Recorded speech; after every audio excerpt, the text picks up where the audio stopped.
Vampire Crawlers is a deck-building roguelike game from Poncle and Nosebleed Interactive that came out April 21st, 2026. In it, you navigate levels in dungeon crawling fashion, building a deck as you go. The game is relatively low priced, but in order to help you figure out if this might be your kind of thing, here's a brief overview. We'll start with the core gameplay of the roguelike runs, where you build a deck that lasts only for that run. Then we'll touch on the overworld and the persistent upgrades you can get there. In each run, in a given zone, you navigate a number of levels, collecting gold coins and upgrades as you fight enemies. Each run doesn't take too long individually. For me, it's about 20 minutes to a half hour, depending on the level. In combat, you draw a handful of cards from your deck, then use those cards to fight enemies or enhance yourself. Complicating this are 3 mechanics, mana, combos, and crawler cards.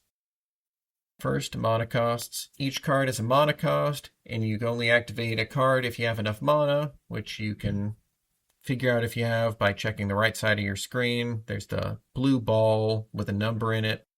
If the number is equal to or greater than the cost on the card, you can play the card, yada yada yada.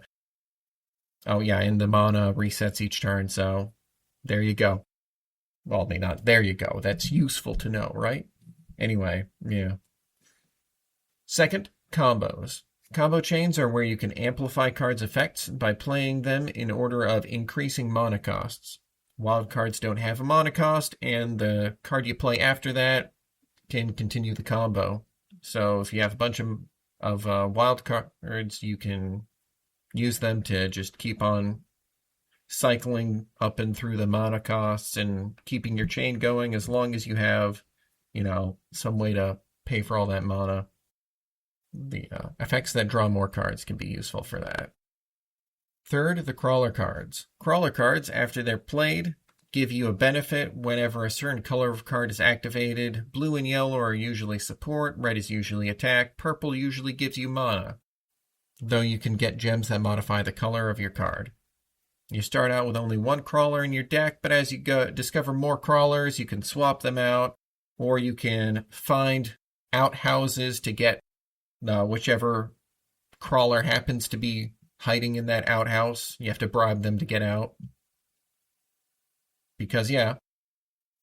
And outside of the levels in the overworld, you can buy upgrades to get up to 3 crawlers at the maximum once you've unlocked all of the upgrades that are possible. An important part of keeping this cycle of combos and crawlers going is cards that let you draw more cards. Pretty logical, right?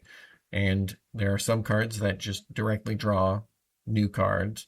And then there are upgrades called gems that you can attach to a card. And one of those upgrades lets you draw more cards, in addition to all the other upgrades that are possible. These upgrades that you attach to a given card are called gems. They only last for the run because your deck only lasts for the run. Roguelike, etc., etc. And that's the core of the roguelike dungeon crawls. You go through the levels, building your deck, finding gold and upgrades that let you take down the bosses, and flashy combos. That sounds cool? Neat. Good for you. As for the overworld, you can get upgrades for your character in the upgrade shop, and you can modify your cards in the blacksmith shop once that's been unlocked. The blacksmith shop lets you add upgrade slots to cards of a given type. During runs, gems can be put into open slots in the cards you come across, as mentioned, so adding gem sockets at the blacksmith can be useful. The blacksmith can, eventually, also be used to modify how rare or common certain gems are, which can be useful for helping you make your ideal character build happen reliably. Before we wrap up, another thing to note is that you can evolve your weapon cards using the right ingredients and a free gem slot in that weapon card, but sometimes that involves holding onto cards that can destroy themselves when they're played, and that can be kind of annoying because you have to hold them in your hand until you can get the random thing that lets you evolve. Anyway, so that's the gist. The game was a few dozen hours for me to unlock everything. If you're not looking to unlock everything, it's going to be shorter. But overall, I found it fun, despite that, my griping at the end there. But I felt you ought to know that, because this is a review for your benefit.